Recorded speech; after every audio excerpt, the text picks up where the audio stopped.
No, you, Pam. Just remember, O is off and the I is on. All right. They're new microphones. Back in the On. Okay. All right. Good morning, everybody. We're going to go ahead and call this meeting to order. It's the Flagler. Maybe not. There we go. Maybe not. Perfect. Maybe not. Hello? All right, it's the Flagler County Board of County Commissioners Workshop. Today is Monday, March 16th, 2026, and it is 9 a.m. If you'll stand for the Pledge of Allegiance. I pledge allegiance to the flag of the United States of America and to the republic for which it stands, one nation under God, indivisible, with liberty and justice for all.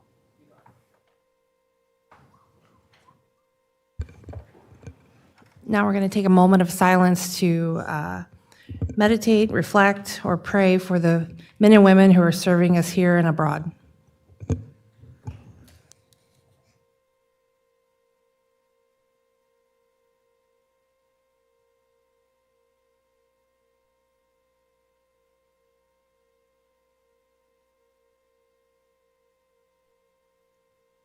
All right, good morning, everybody. Welcome. Thank you for joining us this morning. Today we have two items on our workshop. The one will be the Second Amendment to the Captain's Barbecue lease at Bing's Landing, and the next will be an engineering work program for Road and Bridge. I believe they'll be presenting on that. So we'll go ahead and get started today with the Captain's Barbecue lease. Mr. Rodriguez, is there anyone going to lead an opening on this before we have a discussion?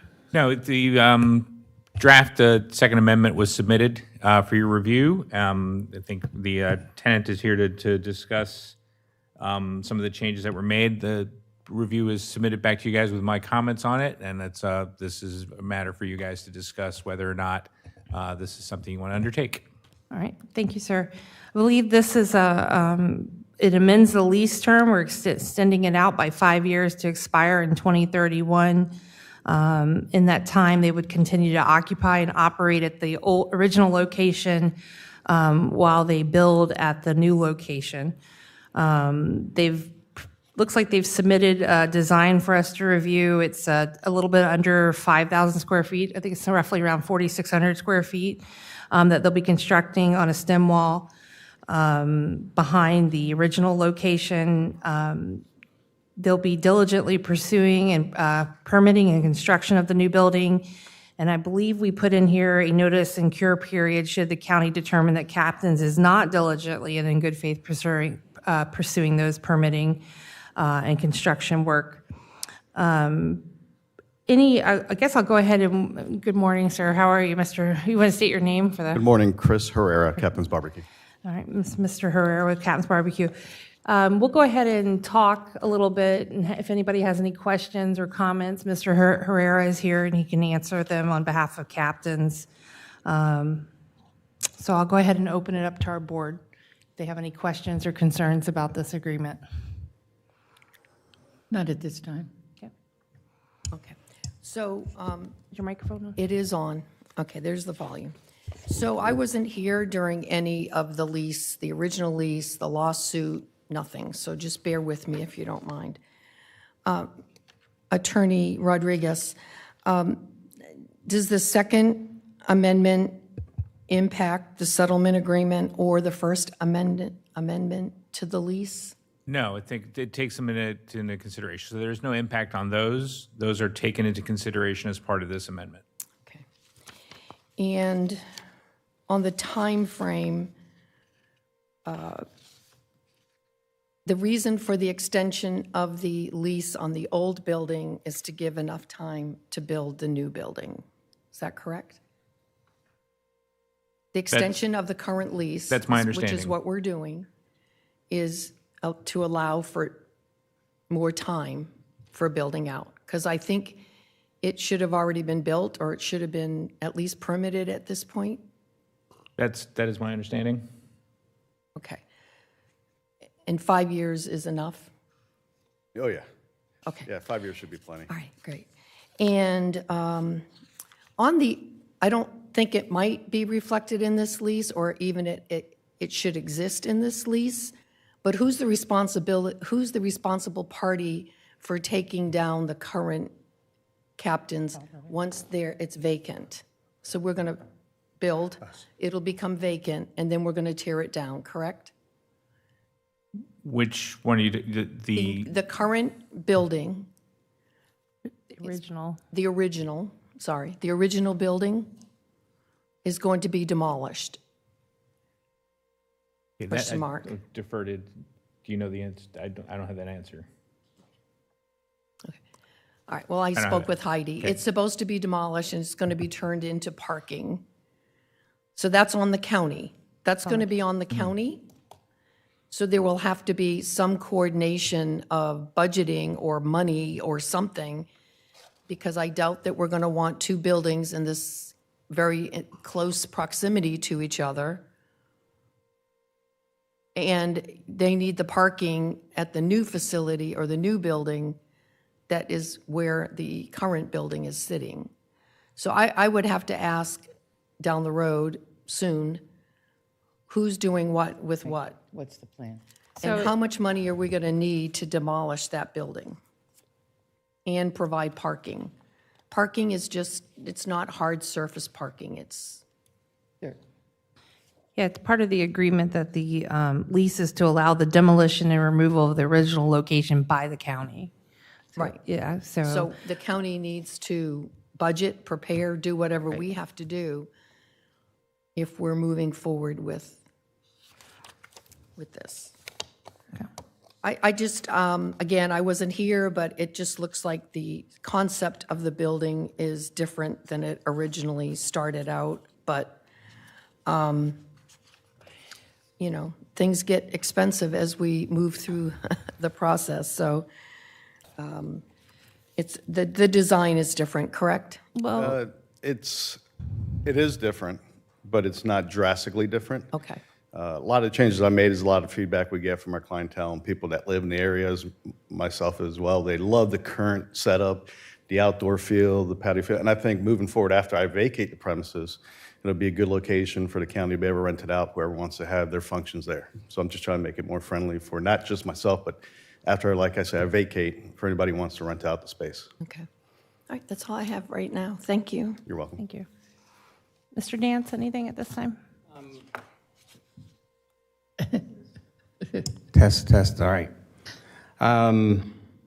Good morning, sir. Good morning. Mr. Rodriguez, in the staff review and a couple places within the agreement, we refer to the diligent pursuit. Can you define that for me? I'm not quite sure. It seems awfully vague, and I want to clarify that. It's kind of a legal term of art that the county will actually actively pursue. That's what diligent pursuit is. There's going to be an active pursuit to what you're seeking to accomplish. What is the timeline that's no longer diligently pursued? Is it 60 days? Is it a year?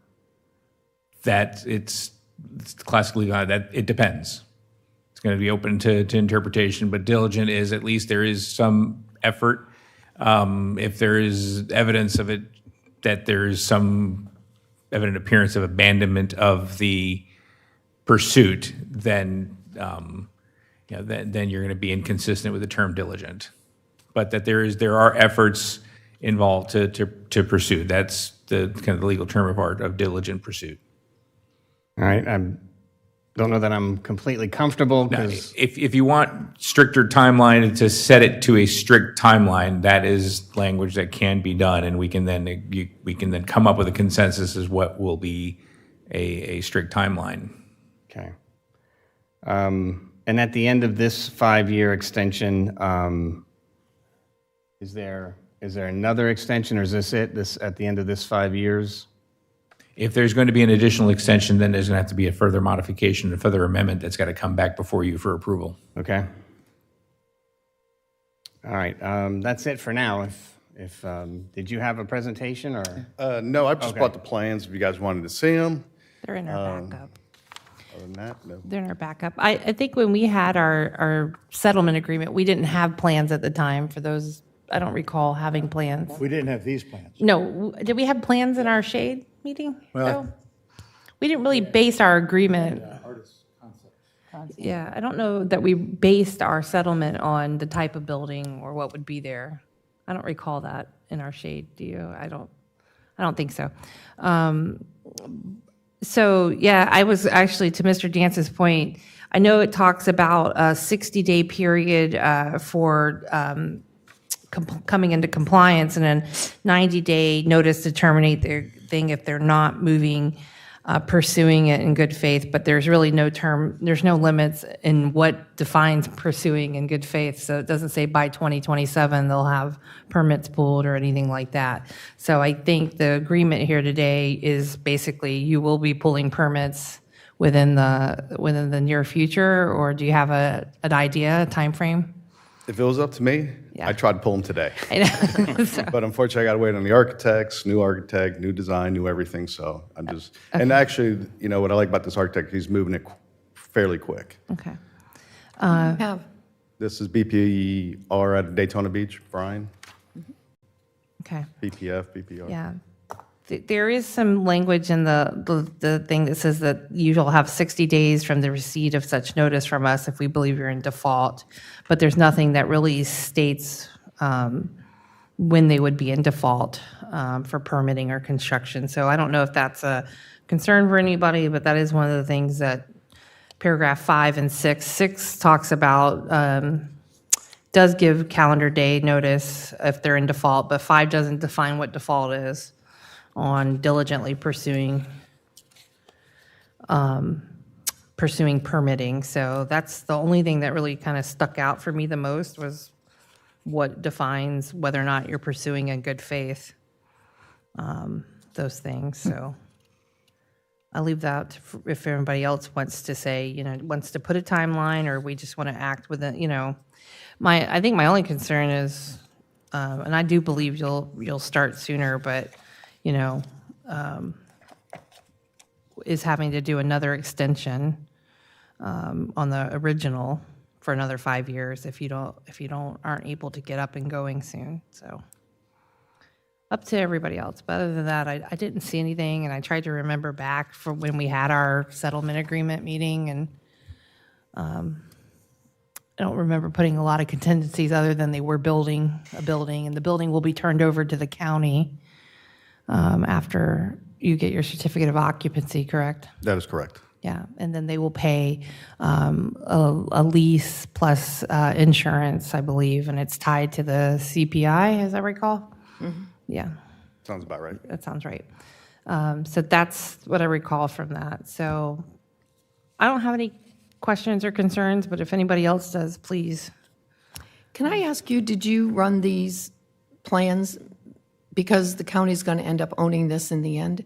Did you get any value engineering, or did you run any of this past our group? Absolutely. Okay, Yep. They had some concerns, and we satisfied all the concerns. okay, thank you. You're welcome. Madam Chair.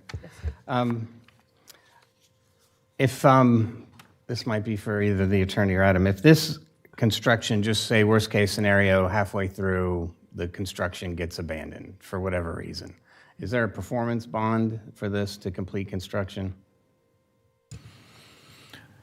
My knowledge was, I don't think there is a construction performance bond.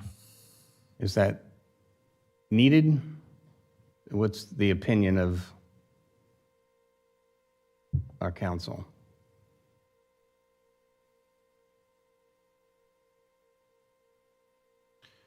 I mean, if it's something that we're eventually going to take title to, or if it's going to be, if it's being performed, if it's being constructed on our property, and it's eventually something that we are going to take title to, yes, I would advise that there is that a condition of the permits would include the inclusion of a performance bond in order for there to be the ability for the county to complete the project if necessary, since the building will eventually become ours. That would be a cost to captains or to the county?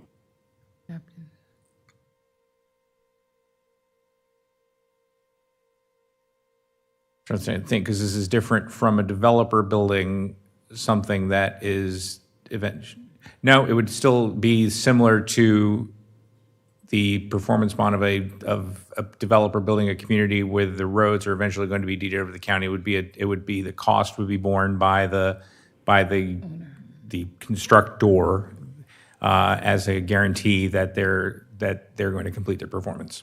Okay, so how do we get that negotiated? That would be part of the whatever conditions we have. We would probably either include that. Well, it's not. I think it's something that's part of the lease because this is something that is still separate from.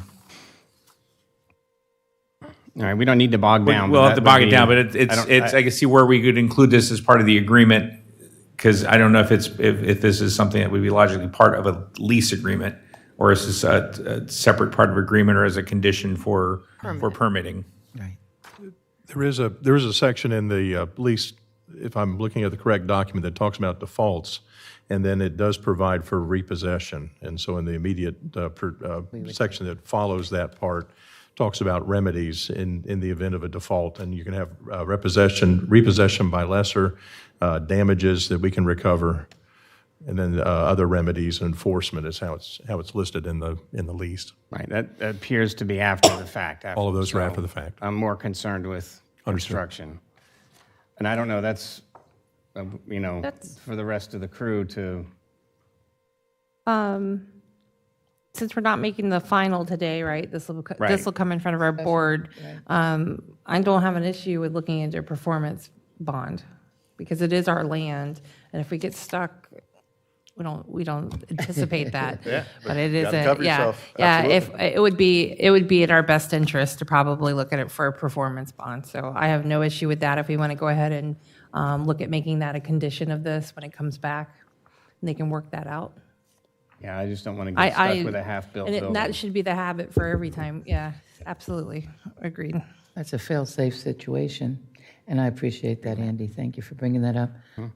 One last question I have, see, I get kickback. Mr. Rodriguez, I have one question. Is there any way that this could be transferred within that lease to anyone else?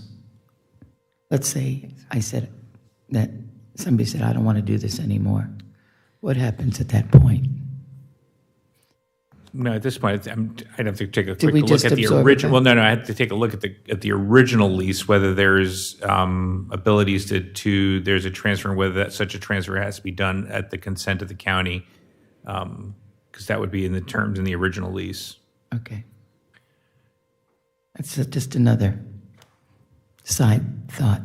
There is a portion in the original lease, if I'm looking at the correct document, that does allow for assignment with the consent of the county.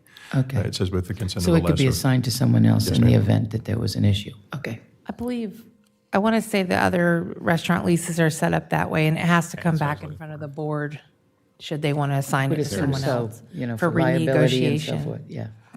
I just want to make sure that we're, like you say, you're covering every little Yeah, spot. I got it. I found so- it. Yeah, it is there. We weren't here when, like Ms. Carney Yeah, said. but you got to go back to the original lease. We did not have the original We don't lease have in our that, backup. right. We only had the. Right. And Madam Chair, I've got a few more. Absolutely. Based on the location where the building is going, and then since the county will ultimately take possession, what design protections or resiliency design conditions were implemented to mitigate flooding from a severe storm? I don't remember what the elevation for Bings was during Irma, and if we considered, that as a high point to design around or make sure that we're covered. So I guess that would be a question before it comes back, is just to make sure that we've kind of designed this around those worst case scenarios. And I know that was not a fun time for the old structure. But I'm just curious. I didn't find what the finished floor was compared to Irma's flood elevations. So I want to say that is something that's been heavily discussed with the architect crew. And even walking the site, I showed them how high the water gets. So the elevation, I believe, is 8 feet now that the building's going to be set up on a stem wall, construction style. So we should be protected there. Okay. If it gets So over you 8 took feet, the we're all in 6 trouble. You took the 6 from Irma and you added 2 more. Irma came I up 6 personally feet. didn't, I just know I let the pros go out there and I explained to them how high the water gets here. And they did all the elevations and things, and they came up with a certain number that should meet the flood plain. I mean, I can check. I didn't know if anybody else was curious. I just wanted to, in my mind, I wanted to verify Irma's conditions to where the building is going to be sitting in the elevation and the hardening of it, if you will. That was definitely one of my major concerns, looking at that site. Last thing I want to do is build something, Right. you know, For it to put my flood. life savings into this and just Right. wash away. So I kept stressing, you got to make it high enough where I want it to look like an island if it floods again there. It cannot have water inside. Okay. Well, the construction is a slab and a stem wall. Correct. Yeah, so, Yeah. yeah. And the logistics of construction while the other building remains open, how is that going to be handled? Yeah, how's that? With parking and I mean, you're going to have some big trucks coming in to that site, which is hard to maneuver. So I'm just curious how the logistics are going to work. I know I spoke about that with the contractor, and he reassured me that it shouldn't be too much of an issue because we can drive onto the site, which kind of opens up the parking lot. But to give you a specific answer on that, I couldn't tell you. Are you worried you won't have parking for your customers while you remain open? Not necessarily. You know, it is, the building has to be constructed. So if you got to suffer parking spots, it is what it is. Okay. Well, they'll park on A1A. They do now. Everyone they else have- you're- does. Everyone else They'd be does. going down the side of your current building. Yeah, it'd be going There's down so the much side. The parking back majority in of the front of the, yeah, I think most of the vehicles should be parked close to the construction site, and it shouldn't impact it too much. And what are your, based on today, what's your timelines? When do you anticipate permits in hand and starting construction?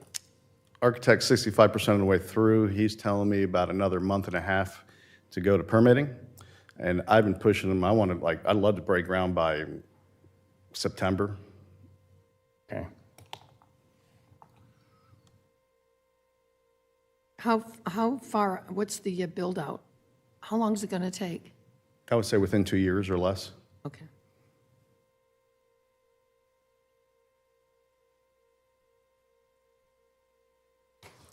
I think that's it. Thank you. You're welcome. Any other questions? I want to wish you success. I know how hard you've been working there for so many years, and really excited to see what you're going to make things happen. So thank you for that, Chris. Commissioner Richardson, thank you very much.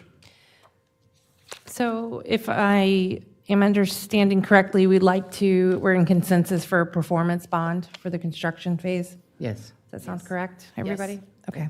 Yes. So that will be the takeaway from the board. Anything else?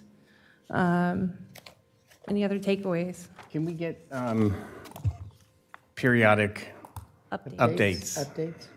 Yes. written into or at least coming back to the commission with periodic updates would be, Are you thinking quarterly?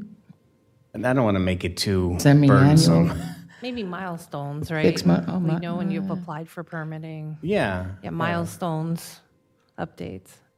I don't see why that shouldn't be a problem. Yeah.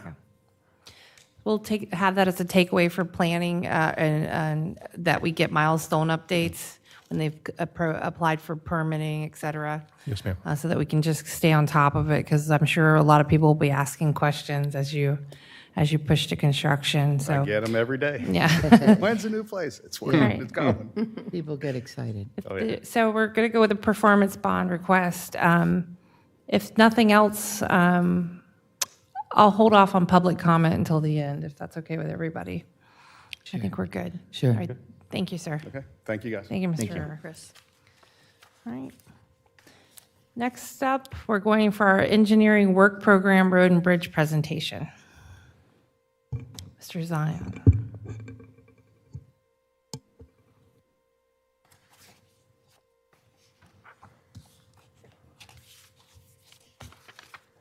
Morning, Commissioners. Richard morning, Zime, sir. Flagler County Engineering. Hope you all are doing well today. I want to take the time to thank you all for allowing us to present our annual briefing for the Road and Bridge Update for our work program.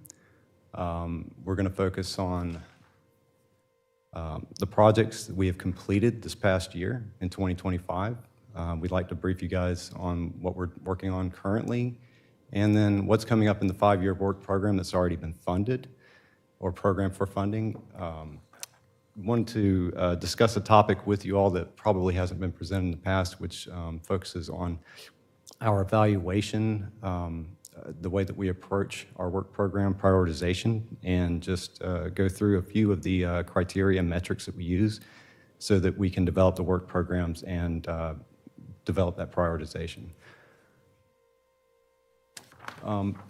So we'll start with the work that we completed in 2025. These projects here in design and construction we worked out at County Road 302. We finished that in design this past year. Walnut Avenue, Westmeyer Place, and then the construction projects that we worked on, we completed County Road 90, Flagler, and Central Commerce Parkway, and Old Hall Creek Road.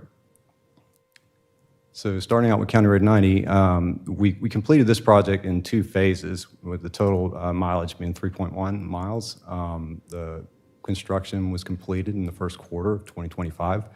The project budget was a little over $3 million.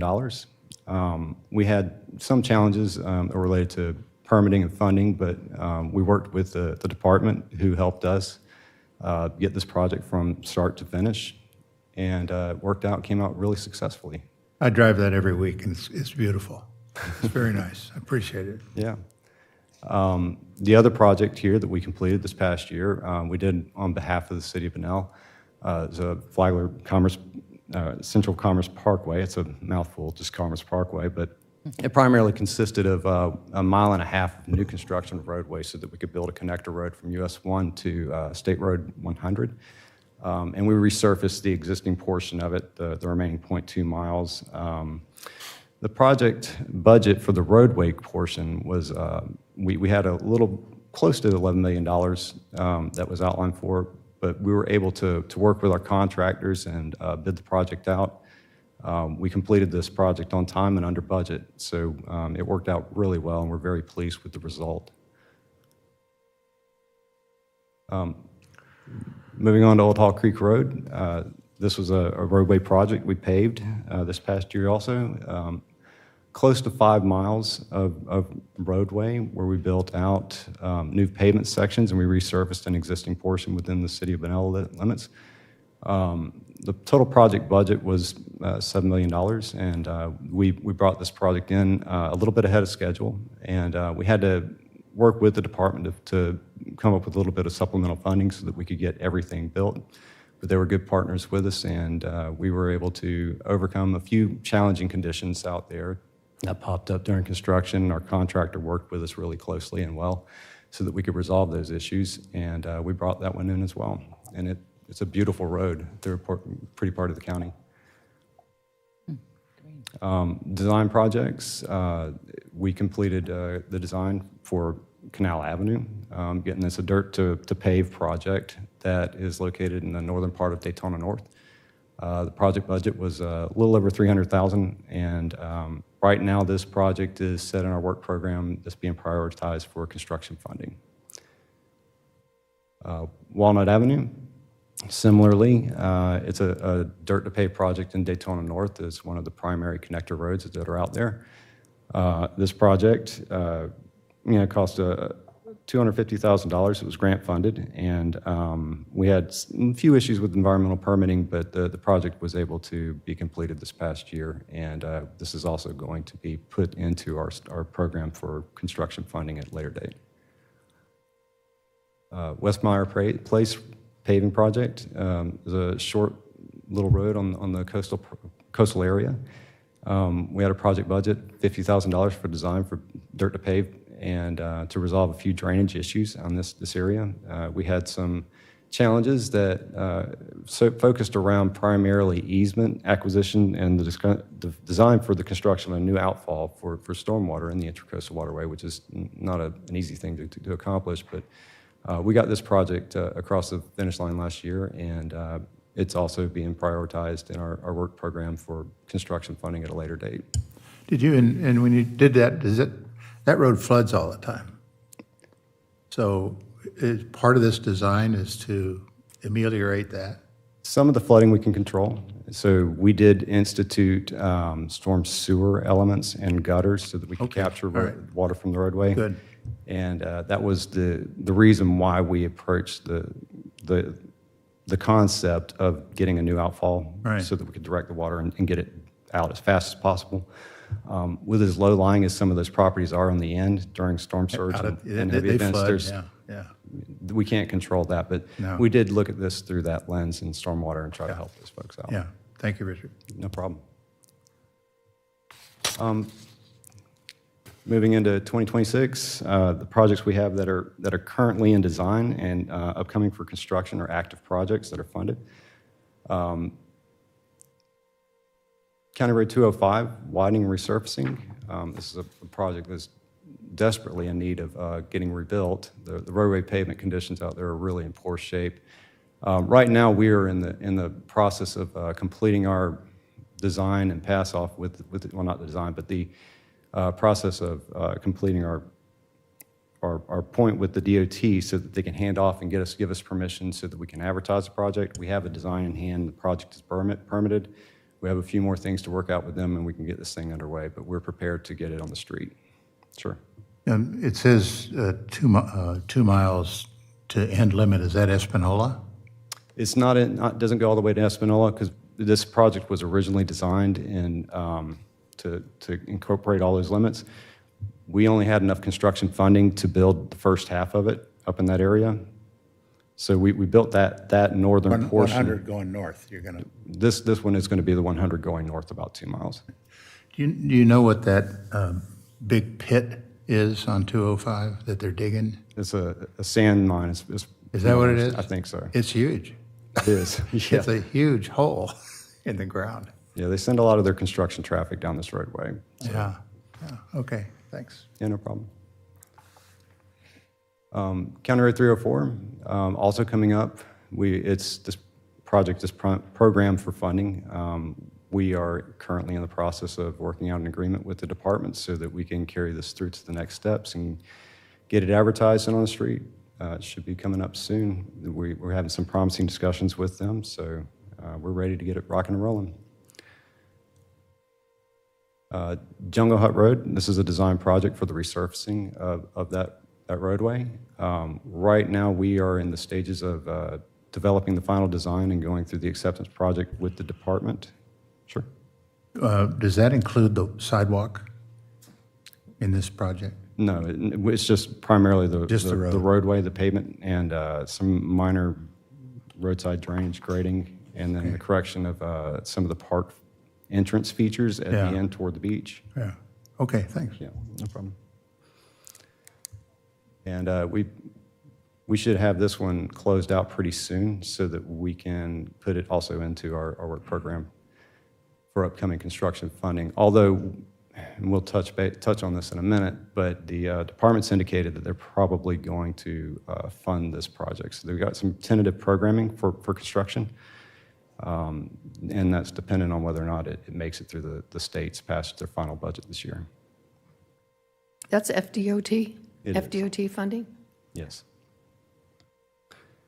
And Forest Park Street, it's a dirt to pave project out in the Daytona North area. This project is nearing 100%, or we're in the design development for about 90%, but a little bit past that at this point.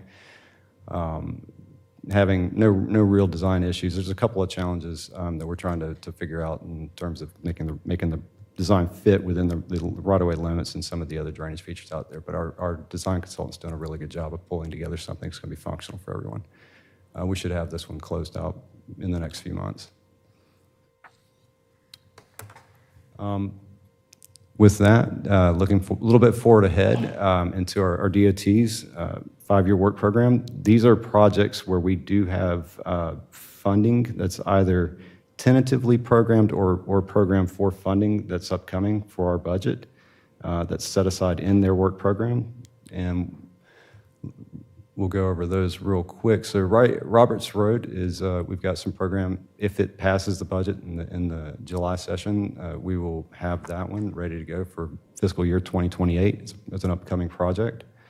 Rima Ridge right now is programmed for construction funding. We have a design in hand for that project, which will mature this summer when their fiscal year turns over. And then in fiscal year 28, Armand Beach resurfacing project, we also have a design for that. Sure. On that design, the multiple roads, there's people out there that beat me up about they don't want their roads paved. In Armand So, Beach?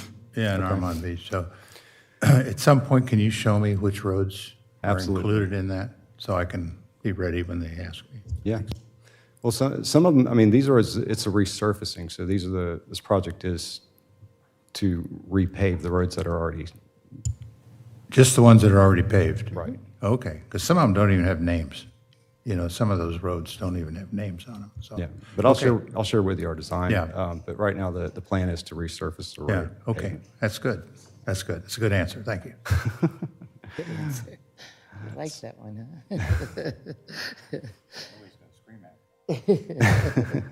So also in 2028, we have construction funding set aside and programmed in the DOT's work program for Daytona North. Phase 1, it's a group of multiple roadways that are included in a project that's been designed, and it's sitting on the shelf waiting for funding.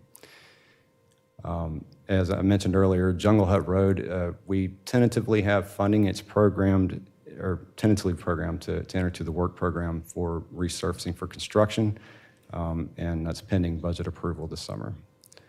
And finally, 2030, that's at Roberts Road, is also in the same condition. So this would be a follow-up to the design, and this would be construction funding in 2030. On can I Roberts ask- Roads, on Roberts Road, are we getting impact funding from all those housing developments out there that will help us on this? I'm not sure. Okay. Can't answer. That's capacity, though, wouldn't help us on maintenance. We need another funding source, not impact fees. Say it again? Impact fees are only for capacity, not maintenance. Right. So we need a different source, not impact fees. Okay. But all the We're not gonna houses, all the widen it or KB anything? and all those developments, They're building the roads. that is capacity, right? Well, the resurfacing project, that's what I'm reading, resurfacing. Yeah, I It's guess just you're not maintenance. gonna make it wider, so, okay. So can I ask a question on that? So Roberts Road is in the city of Palm Coast. They involuntarily annexed 90% of that road.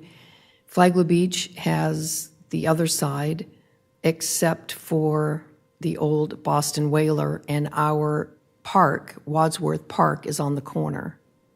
And then so there's 3 municipalities, 1 road, and we're going to pay to resurface them all. Because, why? County road. So county maintains all roads in the county as far as resurfacing. No. So where's the break? Just, again, I'm just trying to educate myself. So where's the breakdown? What is the breakdown of who does what when? We've had Roberts Road and Colbert Lane both on our radar for quite some time of trying to work out something with municipalities, and we've been unsuccessful. We had approached Flagler Beach early on when the apartment complex was underway, asking them about impact fee arrangements, and to my knowledge, I don't think they have a transportation impact fee, so there wasn't anything that we could really recover on that. But Commissioner Dance's point also that this would not be eligible for impact fees because it is resurfacing. But at the time the apartments were built, was that not the time to ask for impact fees? It was, and we did ask about that, and it went nowhere. It's going to forever go nowhere because no one wants to pay for it.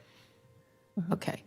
So is there any strategy, and again, we can't do it at this presentation, but are there any strategies or ways to help us in the future when this is going to continue to happen as we move west? there any strategies? I'm sure other counties have this issue. So if we could make a strategy here, maybe we can put some meat on the bones and move some of this stuff. That might be Where a it- good idea to for where it another belongs. workshop, so we could really do some thinking and. It's on our radar. I know Mr. Rodriguez has been working on that. Right, that's- So maybe and it's a time for an update. There's a key distinction here when we've got, especially when we've got cities as they annex either voluntarily or involuntarily as they continue to take and expand their boundaries. But there is a key distinction between jurisdiction and maintenance. When a city annexes or expands and it is a county road, they take jurisdiction. However, jurisdiction does not include maintenance obligations. What jurisdiction means is that any traffic or emergency obligations falls within that jurisdiction. So if you're caught speeding, you're going to be subject to the municipalities, law enforcement for citation, or if there's an accident, the first responders are going to be their emergency services. That's when it comes to jurisdiction.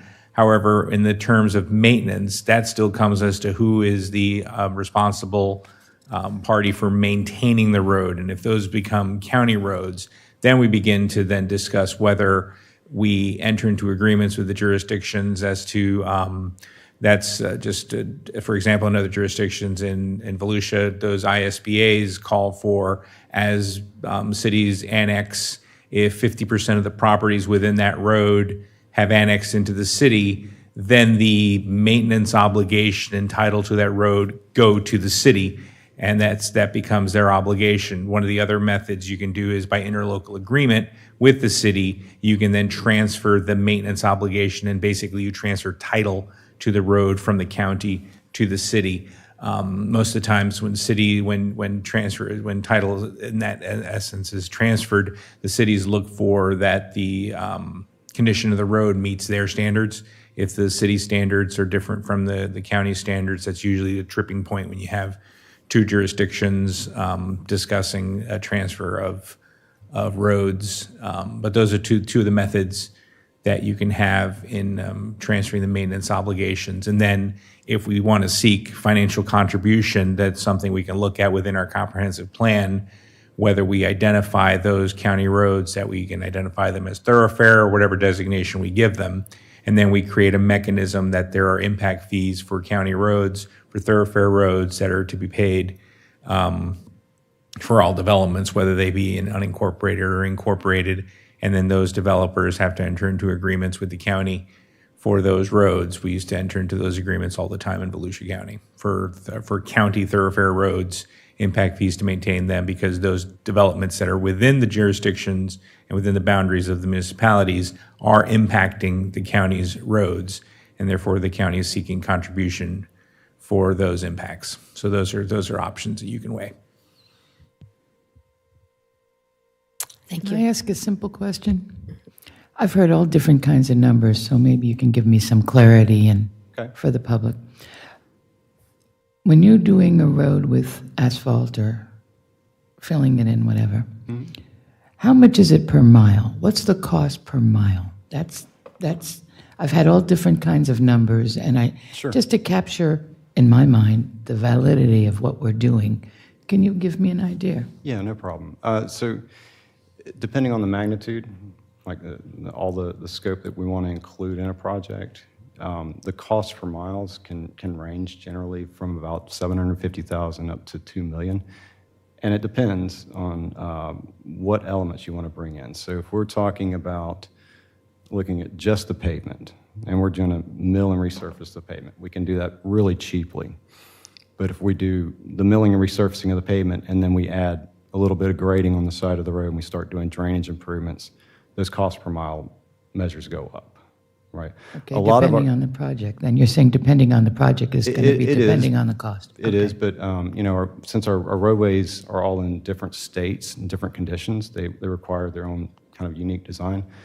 But we like to take advantage of the time to go out and do these construction projects where we can get the most bang for the buck, so to speak. So we try to address as many elements as possible so we can get everything kind of in line so it's maintainable a lot easier for us and less of a burden over time. So we'll probably be a little bit north of the 750,000 per mile, more in the a little over $1 million per mile cost range, realistically. And with the past rounds of inflation, we, not just us, but all the communities have suffered through the, between 2021 and now. A lot of our construction costs have inflated, 50% or more, and we're just seeing a lot higher costs these days. But it does depend on the roadway system, but generally keeping a number in your mind, $1.2, $1.5 million per mile is not a bad number to have in your Sort of pocket. an average. Yeah. Thank you. That's very, very descriptive. I appreciate it. I get a little better feel for Good. these roads you're talking about today. And when we resurface, do we spec out mill and asphalt, or do we have any roads that have the same finish that Palm Coast is using? Well, yeah, so the asphalt that we put back, they use the same DOT criteria, design criteria, and materials, and it's standardized. Okay. So we do follow, and you'll see similar, results for that. But a lot of the roadways, they have, again, unique features, and we'll design to the standards. So, for instance, we talked about West Meyer. Since there's only a few people and there's like a little bit of traffic on that road, it wouldn't require the same level of thickness, asphalt the as it would be same, a State Road 100, for instance. So it'd be a little bit different, but most of it is the same. They use the same criteria. And is there one other choice when you have heavy truck traffic, like construction traffic? I seem to see in the city, I saw a beautiful road, and then there was the construction. And at one point, less than a mile, was over 20 potholes. And then they covered them up. And, so I'm wondering if there's any kind of preventative financial way to prevent redoing and redoing and redoing, and then doing it again. A strategy that is common and that a lot of municipalities, ourselves included, we're working toward is a pavement management program where you can, we have several different types of traffic, like you're saying. Some places have heavier trucks, and there may be some construction areas that focus those things, but areas where we have roadways that see normal traffic conditions, we can look at during our annual evaluations of those conditions, implementing certain measures like crack sealing or like doing like micro surfacing and things, other measures like that to kind of increase the longevity of the roadway to prevent some of the impacts. Some of these things we can't control as much because our roads were built decades ago, and now that they are different in differing stages of development with subdivisions and apartment complexes and what have you, just normal progression. Right. We're seeing increased traffic in places for these roads that are a little bit older, so they're degrading a little faster. We can address those things as they come up, but we can't predict when they're going to be developed, so it's kind of hard. But Thank we you. do have tools. Thank you. I appreciate that. Yeah, no problem. Okay. So I wanted to take the time this morning to just at least draw attention to our process in terms of prioritization, because I know this comes up in conversation a lot with residents and other folks, stakeholders who are interested. This sheet, it doesn't incorporate the slide doesn't incorporate all the criteria that we use, but the metrics that we generally take into consideration look at a roadway's need. So we'll define that based on like the actual conditions of the pavement.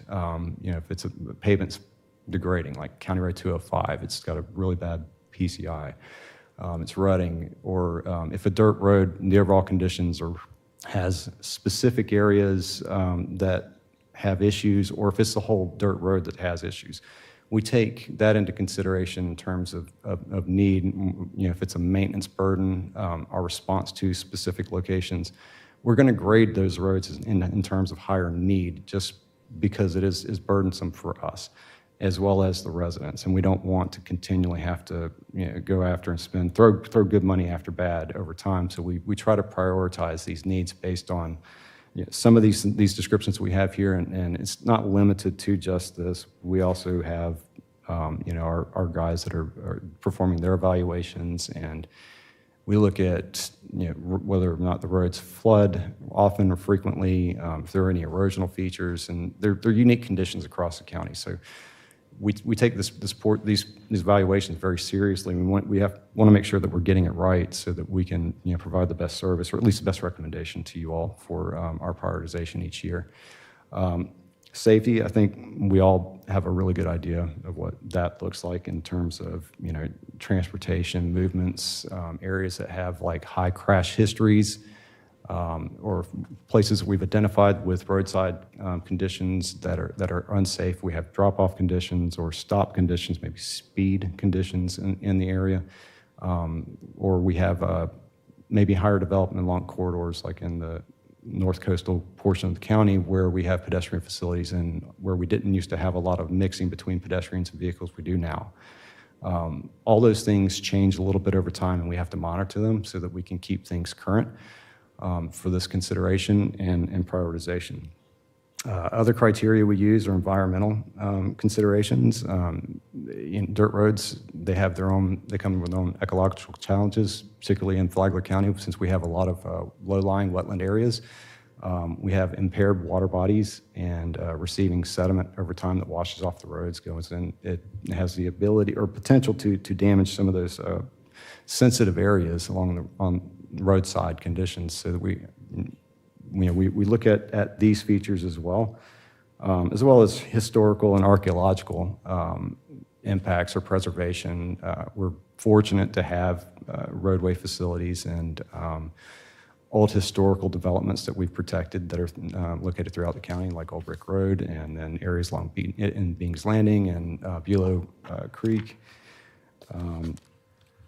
We talked a little bit from safety, but going into traffic, one of the things we look at pretty closely is the traffic loading on each facility. So how many vehicles per day are actually traveling and along these roadways? Are we talking 10 or 15 people per day, or are we talking 3,500 or 10,000 cars per day?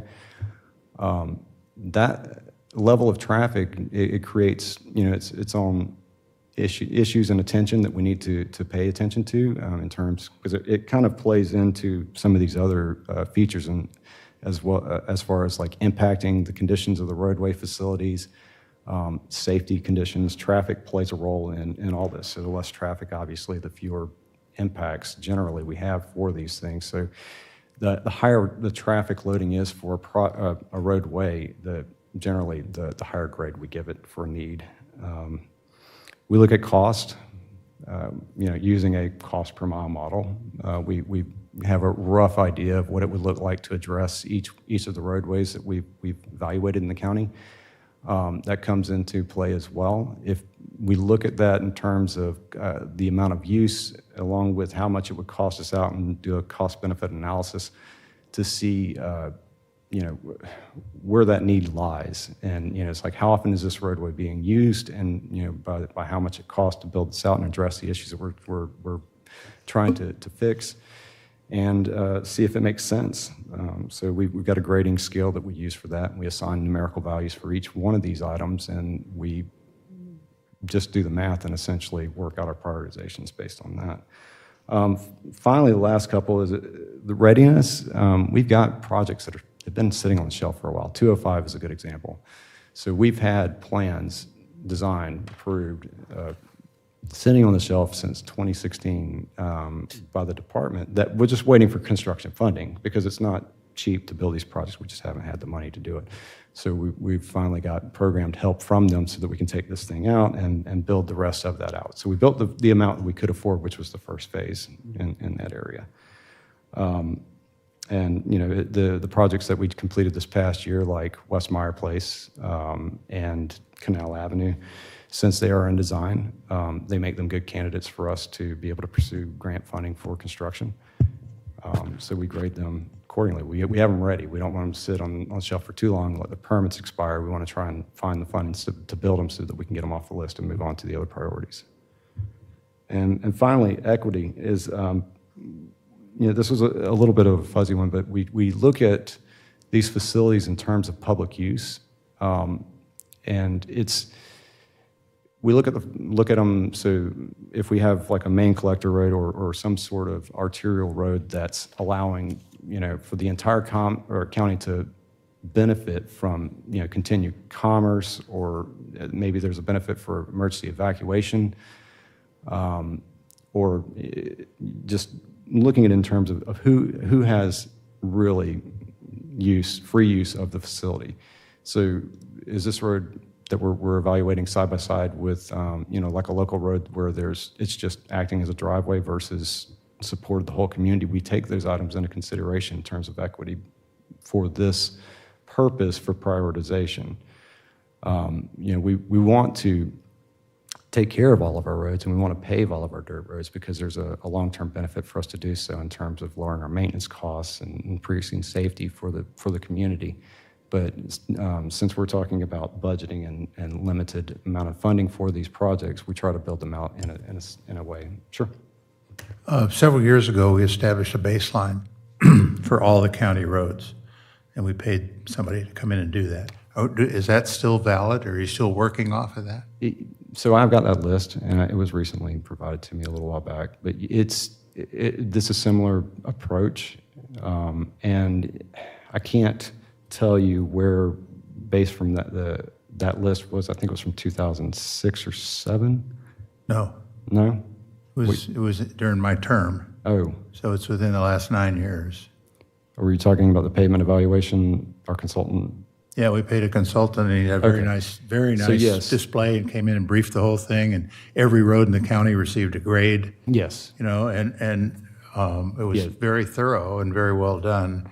My question is, are we still using that as a baseline when we look at the roads? Yes. How they've changed. So that is, since you brought it up, that was something we wanted to discuss this morning. So that evaluation that was provided, we did use that in terms of influencing our need, because it addressed the asphalt conditions throughout the county. Right. We're currently undergoing another evaluation right now with a consultant. We won't have the results until later this summer, but those results from that evaluation from this time will incorporate into next year's review. But yes. Good. Thank you. No problem. And there is more. I mean, we do take this, like I said, we don't take it lightly. We try to provide the best benefit to the community, and just be considerate of what it is we're trying to accomplish in terms of funding our work program. And with that said, just to give an idea of some of our priorities, these roads, I mean, they're generally in our top 20 roadways, and we've addressed a few of these where we're talking about funding for County Road 304, Walnut Avenue, Forest Park, where we have real flooding and real pavement issues in terms of not just being able to get access, but safety, as just examples. Last year, our prioritization list that we brought, this is just the top 15. I wanted to present what we could reasonably read within this presentation, but we have our complete list and resolution last year. But generally, the top 5 are County Roads 304 and 305, and you can see Roberts Road and Old Kings Road South and Jungle Hut are roads that were in those areas where we requested funding on the bulk of these roads during the Scrap application cycle and then other grant programs last year, and what we could work out with the department and agency they could grant us within their budgetary range. They did. So they've done a pretty good job of responding to us and providing us program funding coming up in the next 5 years for some of our priorities that they can afford. As drafted this year, the 2026, I put a priority ranking side by side with 2025 so you can see how we just kind of worked out. A couple things changed, but generally the overall listing is roughly in about the same condition as it was One of the things you'll notice is County Road 305 jumped up a bit in priority, and that's just due to the continual and quick degradation of that roadway. Anybody that drives down out in that area can see how cracked and rutted and what the poor condition of that facility is. We'll formalize this list if without any other input, and we'll bring it to the board for your consideration. But the other thing that we did this year during our evaluation was that we looked at every street, every roadway within our inventory, whereas in the past we'd had these kind of groups of roads in general vicinity of one another. We wanted to see if there were any problematic roads that were being penalized for being grouped in with roads that are in better condition, and wanted to pull those out and maybe reprioritize them a little bit ahead of some of those other streets because they had been set so far back in priority they would have never been addressed, and they have become continuous maintenance burdens for us, or have certain safety conditions or needs that we've identified that push them further up the list. A few other things that occurred between last iteration and this is that we had some flooding conditions and some impacts from recent storms like Milton that damaged some of our facilities and have put them in a condition where we have to reprioritize them and push them up a little bit further because of the need they have. We're working with our Roads and Bridge Department to see about possibly having them move forward with some other advanced repairs.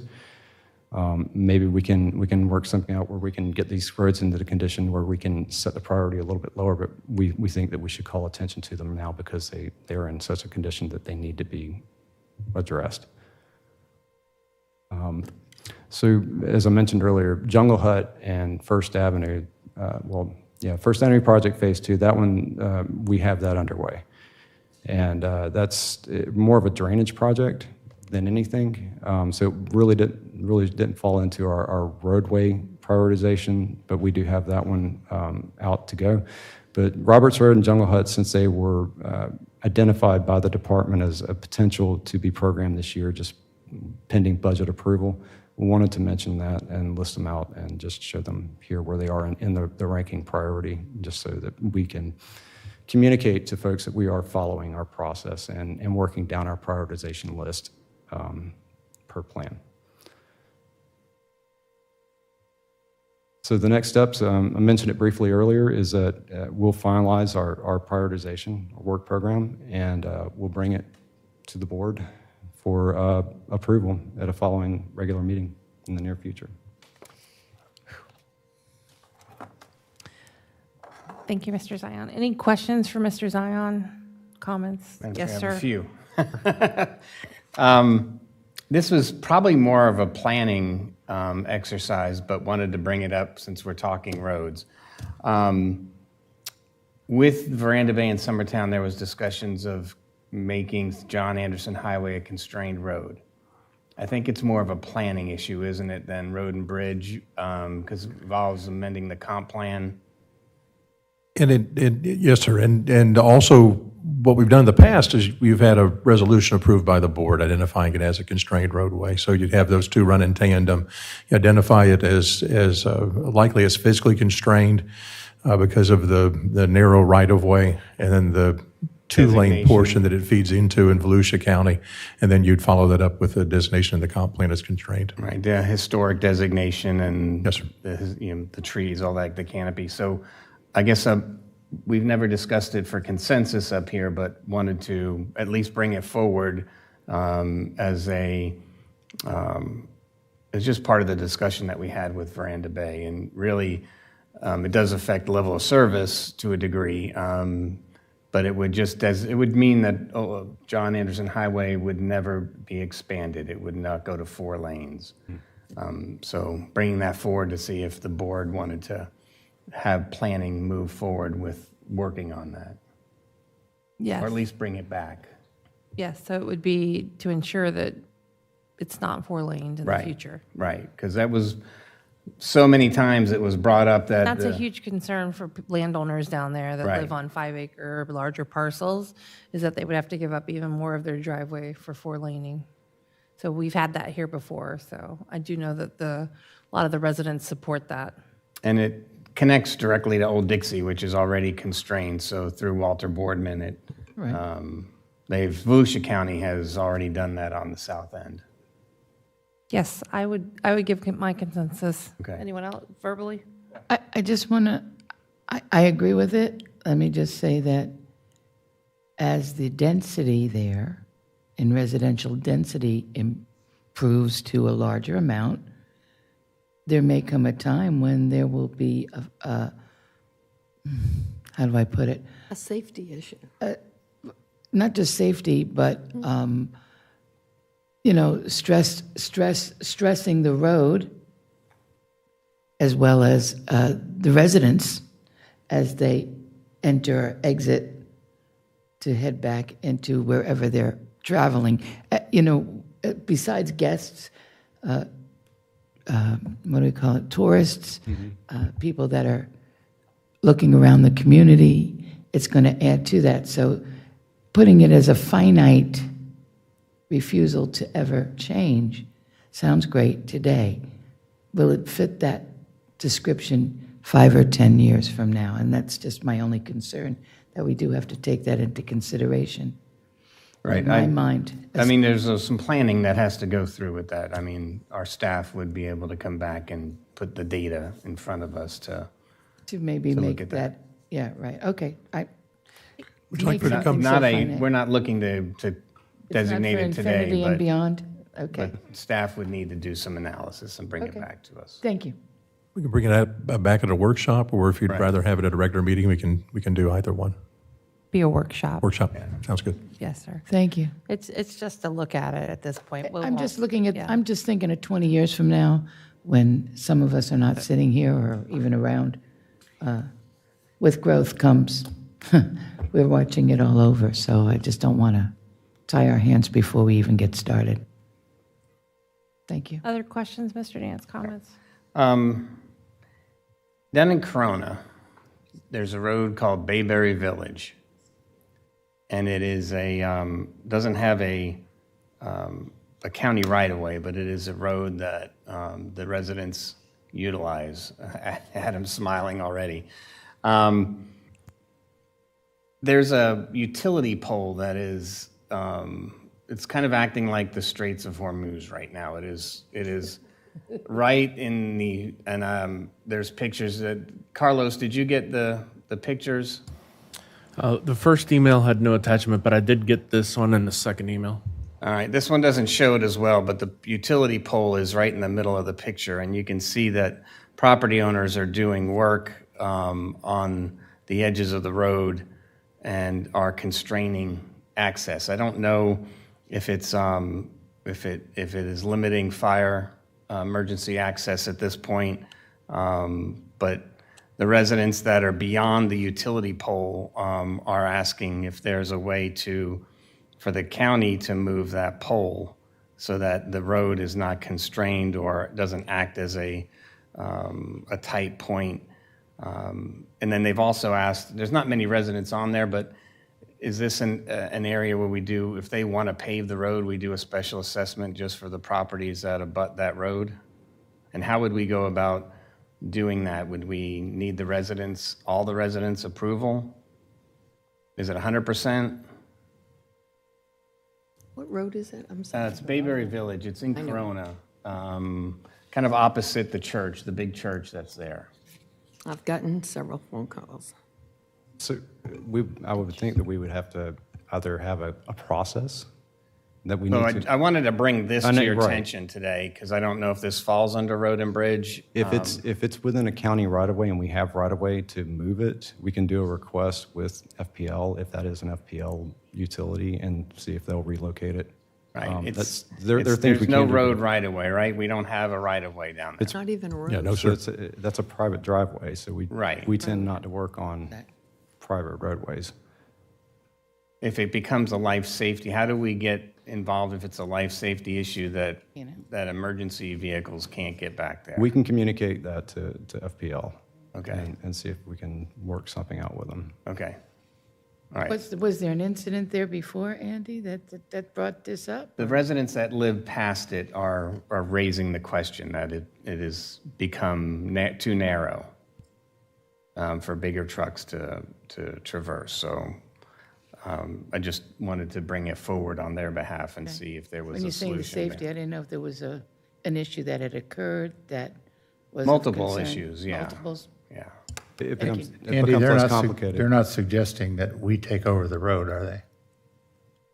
No, well, they inquired about paving, told them that would be a special assessment more than likely because it's not even on our list of acquiring right-of-way or doing Well, anything. I have that going on over in the Hammock. I have a road, it's a private road, and they want us to take it over and pave it.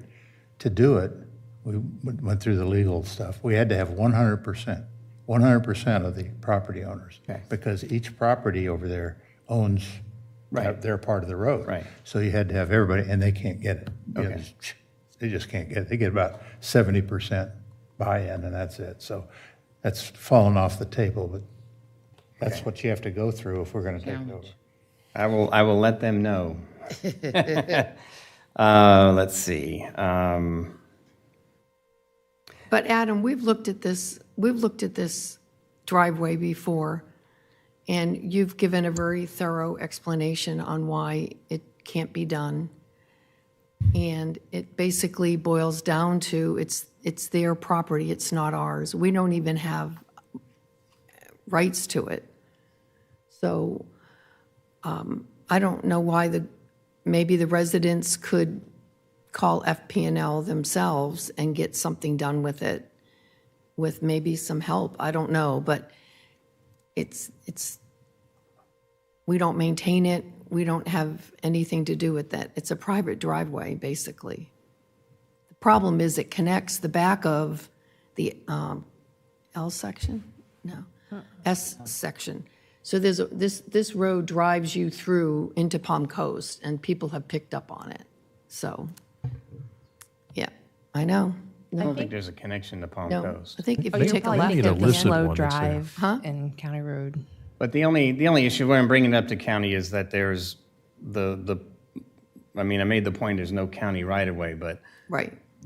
because there's access behind this pole and the property owner is doing improvements that is narrowing it, I want to make sure there's not a life safety issue, that emergency management can't get back there, and what would be the options for those people, because they don't want to be cut off because it's being encroached by one of the property owners. So just wanted to bring that forward. Thank you. Old Dixie Highway Bridge, is that a split jurisdiction, or is it entirely in Flagler or Volusia? Over 95. I don't know off the top of my head.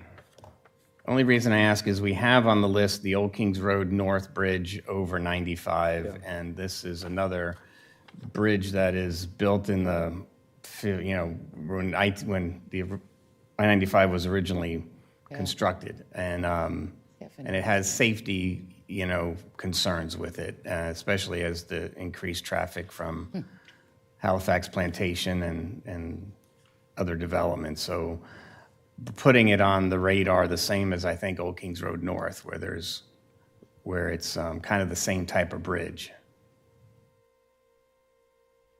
It would be at the very bottom, but there's a lot of area on Old Dixie Highway. We've got an existing PUD entitled on Old Dixie, and there's potential, right? It's also an emergency access when 95 shuts down. Everybody gets off and wants to go to US 1 or go to Old Kings Road. So again, just bringing that forward as for you to Where put is in your that hip line? pocket. Where's that line? Andy, doesn't the Fire station. TPO, we're already looking at fixing the A1A intersection with Old Kings. With the road we're talking about that goes over 95. Old Dixie. Old Dixie. Aren't we already looking at that to modify that intersection? Well, they were going to eliminate the right now. traffic coming off of the interstate merges onto Old Dixie without a Right. stop, and Right. it's very dangerous. It is very dangerous. But they haven't done, DOT's pointed that out 2-3 years ago, and nothing's happened yet. Right. But that just handles the traffic coming off of 95. It doesn't Not the through. account for the narrowness of the bridge and that there's no pedestrian access available or anything. As far as the bridge, remember, we had to do the landscaping on the bridge. We did that. Nobody, Volusia didn't, we did that. And also south on Old Kings Road, if you remember, Volusia County is looking at relocating the south end of Old Kings Road so it ties in opposite of the shopping center entrance road. And our list has the 4-laning of Old Kings Road on there. Yes. And how are we coordinating with Volusia County on that, on our project? Because we don't want it 4-laning to stop at the county line. So presently, we're approaching the DOT to get planning funding. So during those stages, once we achieve that, or we would get into heavier coordination, we can start the conversation with Volusia now, but we really haven't had an active discussion with them since we haven't gotten to that stage just yet. Okay. Do we do traffic counts on the rural roads? Do we put out the trip meters and figure out what traffic counts? Is that part of our process? So I believe that we have it in as a requirement to do that, and we're probably going to look at some spot areas in the future, but presently we're not throwing things down on the. We don't have a. That's correct. We don't do it every 2 years like Palm Coast does with their roads. Right now, we primarily rely on the reported data by the DOT, Okay. but that's not all we're going to be relying on going forward. All right. That's it. Thank you. Good report. Thank you. Thank you. I think also I wanted to add, one of the takeaways that I need to have our department look at is a bike path or widening on Mahogany. We had a child hit on a bicycle there the other day. We've had a couple of incidents on bicycles, and that road is just so narrow with a lot of pedestrian traffic. Every time I'm out there, there's several pedestrians who come out of Daytona North to walk up to the Dollar General and stuff. So Yeah, I'm sorry to hear that, and we are sympathetic to it, and we I added. think we just have to look at, I don't know if it's already there, that something can be made, or, because it's covered over with a lot of grass, the sides of that road.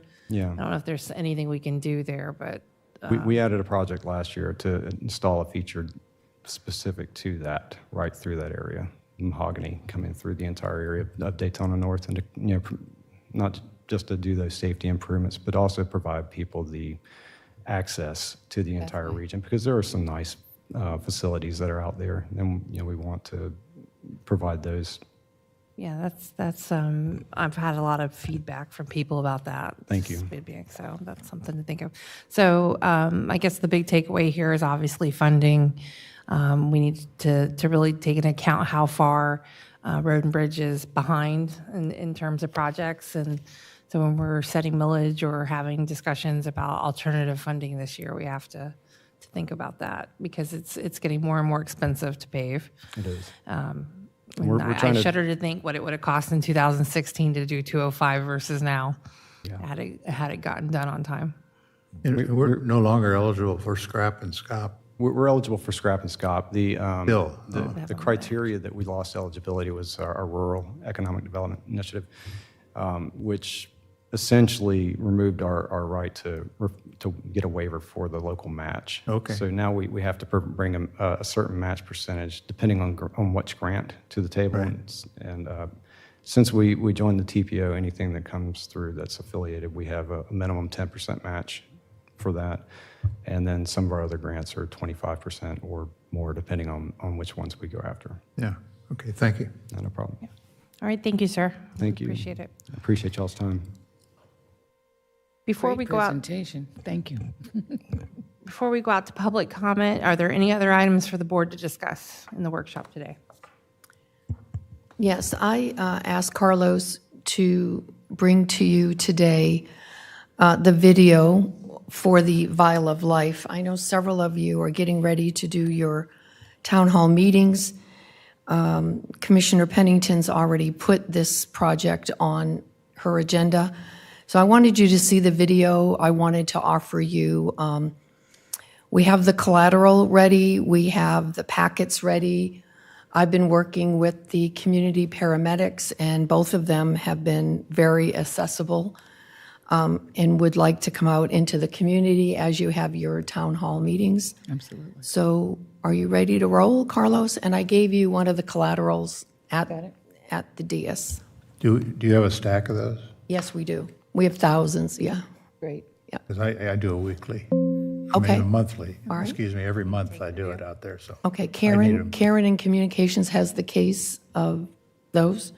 And then once you see the packet, if you want those, then I'll be going to Grand Haven and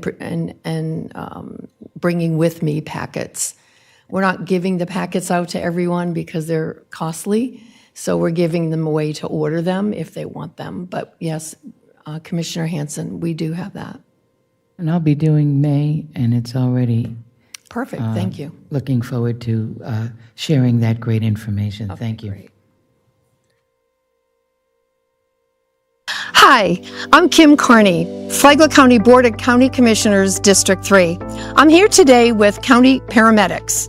I'm Rob Barrett, Flagler County Fire Rescue Community Paramedic. Hi, I'm Tracy Farmer, Flagler County Fire Rescue Community Paramedic. We're here today to talk about a very important initiative. This initiative is called the File of Life. The information in a File of Life packet is crucial to paramedics at the time of an emergency. It has a health profile, and it also contains a DNR if that is your directives. Believe it or not, this information is super important for us as paramedics arriving on scene. If we encounter somebody or a patient that is unconscious or does not have somebody at the residence that knows their pertinent medical information, if they have this information filled out, put in their File of Life, which is magnetic, and it goes on their refrigerator, we can automatically go to this information and we can see their past medical history. With this packet, there is also a sticker that you'll receive. It's just a little clear sticker that will go either on your front door or on a front window next to the door. And as we get on scene, we recognize that sticker and we know that this packet with all your information is in there. We recommend that all residents get involved in this program, and here's how you can do that. You can reach out to us, the community paramedic team here at Flagler County Fire Rescue. You can give us a call at our office. Its phone number is area code 386-313-4260. You can also go to our website at flaglercounty.gov/FCFR and click on the link that says important medical documentation, and it has all of the information there. When you do request it, we will actually deliver this to you, and you can have all of the information that we have, and we'll provide further instruction for it.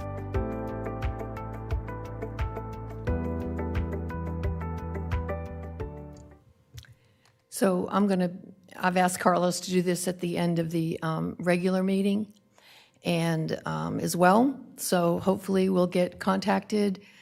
We are reaching out to lawyers that do trusts and ask them to become educated on this, and doctors' offices, wherever we can go. I just want to say thank you to the entire staff that helped me through this initiative, and it's catching on. We've also done a podcast, and we're going to be on, hopefully, Free for All Friday, and Pierre also put in a very nice article about the File of Life. So it's moving, and just wanted to make sure my colleagues knew where we were. Well, congratulations, Kim. I know how hard you worked on this. I know it's a passion project for you. And years ago, Tim, a gentleman, O'Connell, had started a package where it was a big plastic baggie, and it didn't really tell you anybody unless you knew where the baggie was being kept. So having that sticker on the front of the door, I think we all need to go out and make sure everybody who has that concern and desire has an opportunity to get to this. So thank you so And the much. nice thing is, it's not just for the DNR. I mean, this is where the DNR goes if you want to put the order in the packet, but the packet in general to help the paramedics, because they don't know what meds you're on. Right, They they don't have no know what idea. your chronic illness is. So this is a good way for communication all the way around with our paramedics. I just congratulate you for stepping forward and really jumping into it, because I know it's a passion. So thank you for that. It's one of my passions as well, so thank you. Thank you, Ms. Carney. I'm going to go ahead and open up the workshop to public comment. This is a 30-minute time period allocated for public comment. Each speaker will be allowed up to 3 minutes to address the commission. Speakers should approach the podium, identify themselves, and direct comments to the chair. Thank you, sir. Mr. Royer, good morning. Good morning. Raymond Royer. Yeah, I want to speak quickly on the first subject. The barbecue sandwiches are excellent there, and hopefully you look at that lease agreement thoroughly, because constituents up that way are very upset with the last lease agreement, and they expressed that to me. So make sure that you have a good lease agreement and it's fair for the county. Outside of that, the roads, I faced roads numerous times here in Florida. I lived in a POA, was a property association, and it was down off of 46th down by Geneva. And we had the same problem there. We had dirt roads, 13 miles. That development was, Lake Harney Woods was developed back in the 80s.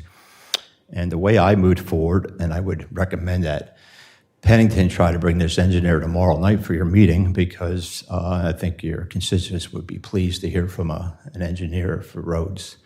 So the way I moved forward with this project at Lake Harney Woods was when I looked at the plat, because we had board members that thought they can do roads and ditches, and they're not even qualified.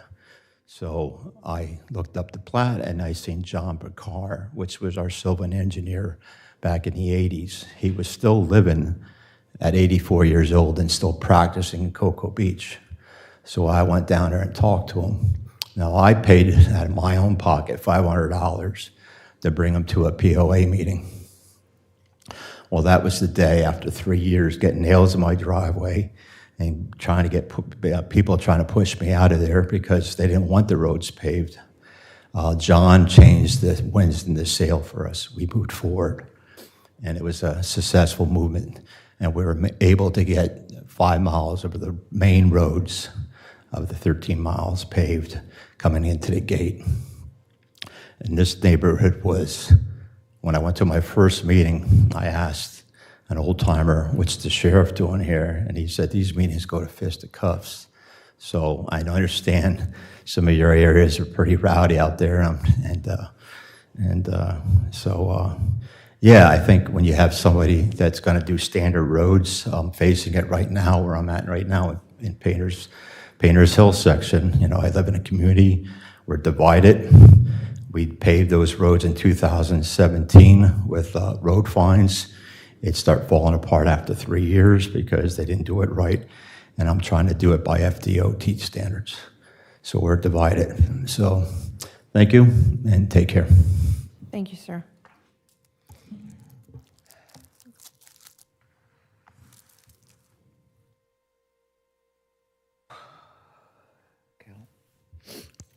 David Eckert, Kelly Del Sur. I just wanted to point out that the compound flood elevation at Bings Landing from the U.S. Army Corps SAC study is 7.7 feet. So if the stem walls and the slab is at 8 feet, and I also want to remind you that we maybe are encouraging the compound flooding study to be incorporated into an adjustment for the comprehensive plan. So I don't even know whether it's in the coastal high hazard area. It might be. But after Matthew and Sea Colony, it was 9 feet. And so if it's a building that you're going to be taking over, I'd be careful about what the elevation is of that slab. On the second topic of the roads, I think the issue on Jungle Hut is that We talked about a pumping study. Steve and I sent out a pumping study to you that indicated how much we could reduce the elevation of the intercoastal waterway during heavy rainfall events. And it can be up to 2 feet by having up to about 15 different pumps across the county. And that's also true in the south end. So that was sent out last September. We haven't had any feedback on that. But there's a number of topics that come together on all these issues for the roads and this new building at Bings Landing. Thank you, sir.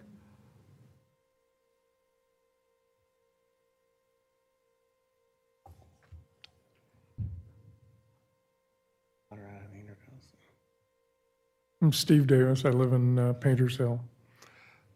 The Sachs elevation for the Bings Landing area may be as high as 10.1 feet. The Sphinx study was more like 3 feet. The Corps of Engineers Sachs study was closer to 10 feet. It's reasonable to think of the elevation there in the order of 7.7, as David said, but you need to carefully look at that in order to deal with it. I wanted to talk about a very general issue of funding regarding roads, stormwater, and beaches. The roads issue has been one that has been dealt with in a variety of ways for many, many years. The first subdivisions on the Barrier Island, the Hernandez Road area, Artesia, was back in 1929. 1935, the second subdivision. And then there were a number of subdivisions. There's about 3 miles of roads in there. Number of subdivisions, DuPont Estates, Willow, Woods, Marineland Acres, Rollins, Johnson Beach, Armand Beach. Those areas were mainly in the 60s, Bonterra in the 60s, Seaside Manor, Westmere, which are paving now, was in 55. Some of those areas have been taken over by the county for many, many years in terms of maintenance. But when the paving came up in Marineland Acres, the residents there were assessed significantly to deal with it. But all of the roads there don't amount to anything like the 65 miles of dirt roads in Daytona North. And some of those roads that were described as deteriorating and flooding are basically roads that were just cut through wetlands. No real stormwater management, no real road development. The road maintenance over there was litigated in 72. That really was the last dirt road subdivision. The county needs to understand and develop a policy for how it deals with paving dirt road subdivisions. What's been done in the Hernandez area, Hammock area, casts a shadow, but you can't do a similar thing in Daytona North. 65 miles of roads is $65 million or some number close enough to it to be scary like that. Develop a policy. Thank you. Any other comments? All right, close public comment. I bring it back to the board. Any final comment before adjournment? Move to adjourn. All right, I have a move to adjourn. We're adjourned. All righty.